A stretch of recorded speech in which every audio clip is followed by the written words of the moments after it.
HarperCollins and HarperAudio present The Last Confessions of Sylvia P., a novel by Kravetz, performed by Maggie-Meg Reed, Karissa Vacker, and Teri Linden.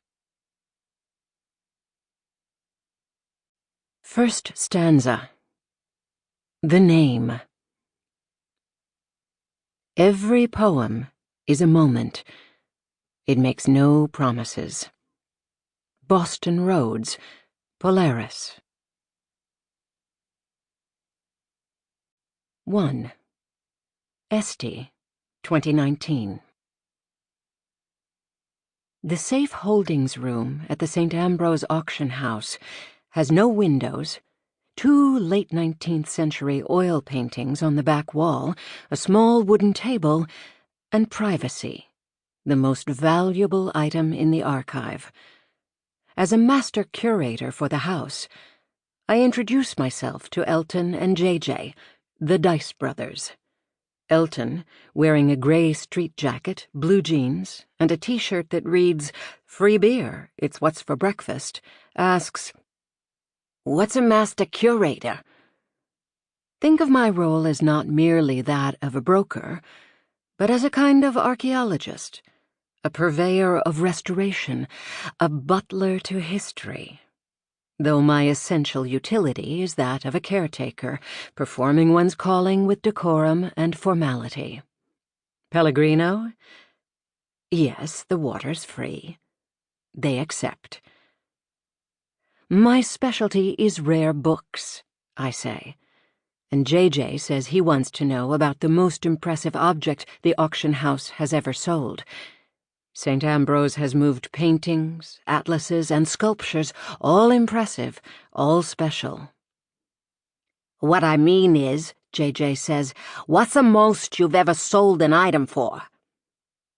I can tell that underneath his baggy pants, spotless white high tops, and Bruins jersey, JJ is toned, like a convicted felon is toned, like a bored junkyard flunky with a set of barbells is toned. Several years ago, a Gutenberg Bible in my care sold for $21 million. As I say this, the Dice brothers share a kind of dazed, defenseless awe, and JJ asks, "Who buys a Bible for $21 million? As long as objects come up for auction, there will always be those willing to own them, no matter the cost. Collectors, investors, people for whom money is no object. Rather, it is the sellers who come from different places, different backgrounds, different means." "So I'm thinking we came to the right place then," Elton says. "I mean, if it's good enough for Gutenberg." Elton Dice used to own a bar on Dorchester Avenue. It went under after his divorce. His second, he says.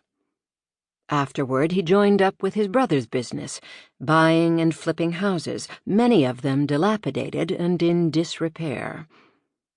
The ones in foreclosure are often abandoned, meaning Elton and JJ are left raising rooms and hauling furniture to Denison consignment, or selling sofas and dining room sets on eBay.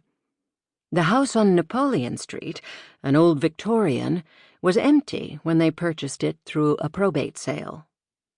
The Dice brothers take turns telling me about the sagging old Victorian with the peeling paint, the drooping wraparound covered porch, the dripping radiators, the cracked ceiling plaster. "Anyway, when we get around to inspecting the attic, I find this," Elton says, nodding to JJ.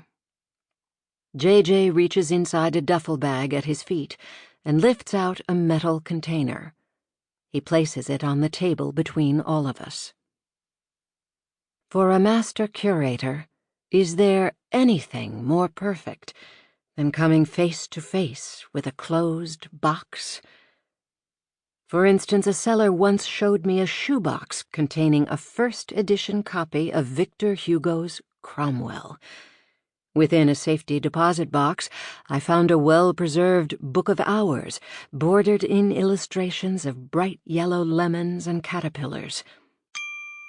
Sample complete. Ready to continue?